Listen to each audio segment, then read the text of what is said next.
Good morning, Mario, and good morning, Switch fans. And shout out to Gabe, wherever you are, buddy. Because doing this show without you some days is harder than I thought. I miss all of the goofs and the laughs and the fun we had on YouTube, man. It's so weird to just do this every day and have this big void. But shout out to you, because man, to be honest, I don't know exactly how I feel still, but I do know that we are going to keep going strong. We are SwitchForce after all, and I do have some news to share with you. All right, I feel like I'm a bit of a Switchstradamus these days. Okay, predicting things, saying them, and speaking them into existence. Honestly, it's a little bit freaky. You'll see why in a second here. But what's going on, everybody? It's Zach from SwitchForce. Love y'all a lot. Hope you're doing fantastic. If you're not, let's fix it. All right, we about to boost your mood and boost your day because I am Switchstradamus, and I didn't predict this one, but Nintendo has taken SwitchSports offline. SwitchSports has a bug where during the pre-match loading screen it was crashing, and they couldn't fix it quick enough, so they were like, we're just going to take SwitchSports offline. Now, I can't recall another Switch game from Nintendo first party being just booped offline like this. But this is clearly a big bug, and it's one that the fly swatters cannot quite get. They're going to have to bring in some sort of electric doohickey to take this down. No ETA on when it will be back up. I bet it'll be soon. They did just introduce some awesome Halloween skeleton gear for unlocking with your Switch Sports avatars, so hopefully they bring it back so you can grab those. But yeah, Switch Sports offline, not because they're doing an update, doesn't seem like, it's just because this is a big problem that sparked out of somewhere. I do predict though that at some point soon you'll probably need a Switch memory card. They look like this, they come in a package like this, and yes, they're from Lexar, because the Lexar Play card is the best Switch memory card. It is so big. 1 TB, 1 total bucket, 1 Tyrannosaurus brouhaha that you can put everything inside. All of your games fit in this tiny form factor. How does it happen? How does Mario alone fit in here? Let alone Bowser, Ganondorf, Inkling, Kirby, Pikachu. It's impressive, but click the link in the description down below if you want to grab one of those memory cards. Every time you click the link, it helps support the channel and it helps my predictions come true. Okay, I did not predict that we would have another Iono trailer today, but we did. Pokemon Scarlet and Violet does reveal the partner Pokemon for the VTuber, and it is Bellabolt. Now, Bellabolt is betraying a bit here because Bellabolt does not look like a Gen 1 design, and I feel like Scarlet and Violet have really been just channeling Gen 1 vibes with many of their new Pokemon. Bellabolt, though, no, don't look like that. He's got these tiny weird eyes because he's got fake eyes, because he's big and round, and some people are saying he looks like an electric Chansey, but he's actually an electric frog with a new ability, which is pretty nifty. I think this is maybe the weakest design yet. Chime in if I'm wrong, and let me know if you do agree. Bellabolt, cool name, cool idea. Weak execution? Good execution, though, is Nintendo making Mario Kart tracks more often. And we're waiting on Wave 3, seeing if we're going to see this one before the year does end. And Mario Kart Tour announced some Halloween goodies, including the GBA course Boo Lake.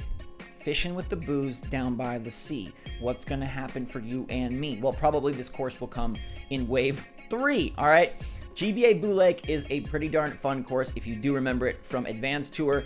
I liked it a lot. I remember playing that game in my car waiting for the Cube Club with my dad, which was where we got to play GameCube for the very first time in Michigan. It was awesome. This course is pretty awesome, and I bet it's included because many of the new courses that arrive in Mario Kart Tour end up being a part of Mario Kart 8 Deluxe and the course Booster Pass. So hopefully we hear about that soon. Not so sure if it's going to be before the end of the year. If Nintendo doesn't have a big December release, perhaps they'll just say Merry Christmas, Happy Hanukkah, Kwanzaa to you all, and give us this. I'm not quite sure, but let me know if you'd be down for Boo Lake. What I'd really be down for, though, is the costumes.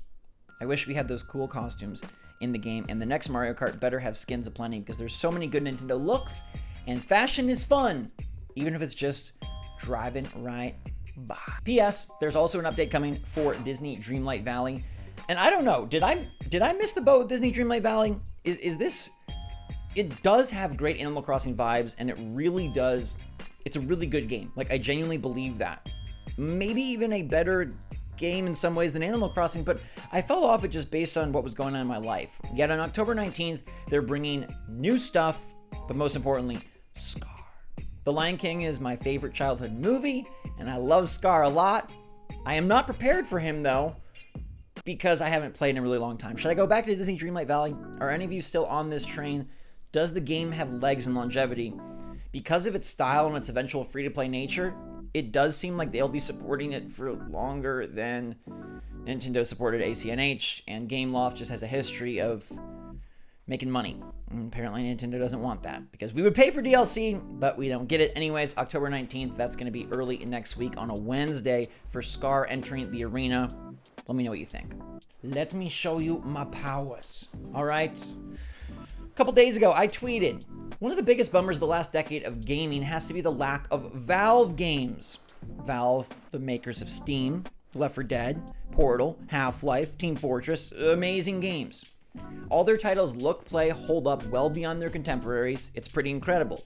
Steam Deck is great, but I wish they'd throw us a bone. And Valve must have seen this, even though this is a small tweet from little old me, because guess what leaked out just now? All right, Valve trademarked Neon Prime for video game software. New game alert! Valve has not done a new game since Half-Life Alyx, and I don't even know if I count that because that's a VR-only project. Valve has not done a new game in a long time, even though they have prototype stuff and ended up shelving it. Valve is focused on Steam, which makes them money, hand over fist, because I learned the terminology, and Steam Deck, which is freaking incredible and performance-wise crushes the Switch. But a new game would be brilliant, and somehow I feel like I played a small part in willing this into existence. Nobody was talking about Valve having a new game. I literally knew nothing about this, and Neon Prime. It does sound like the sort of pseudo-sequel to Metroid Prime, Valve and Nintendo making Metroid Prime 4 together. That's why we haven't heard about it in so long. They've bolstered their developer core with Valve. Honestly, Valve Metroid Prime would be sick, but that's not what this is. Could this be some sort of Half-Life game that they're working on? Could it be a VR project? Once again, it could. But I'm going to hold out hope that the folks at Valve have gotten a little sick and tired of seeing, sort of some mediocre games, years. I feel like we're missing just like real big oomphlers, like the games that just define a generation, the franchises that do. And maybe Neon Prime is a new franchise, a new IP that can really define what this era of gaming is. Because for all the great Horizons and God of Wars, for all the great Halos, all the great Marios and Zeldas, to me, I love new franchises on a new box. I'd love to see something just really take us by storm in the same way that, hey, Splatoon did for the Wii U. Hey, Horizon did for the PS4. Breath of the Wild, in a way, did for the Switch because it was new Zelda.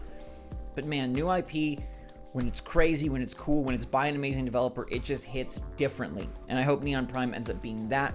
Whether it is a Half-Life offshoot, whether it's a totally new idea, I don't know. We'll have to wait and see. But I'm definitely going to keep my attention and focus on this one because I love what Valve does.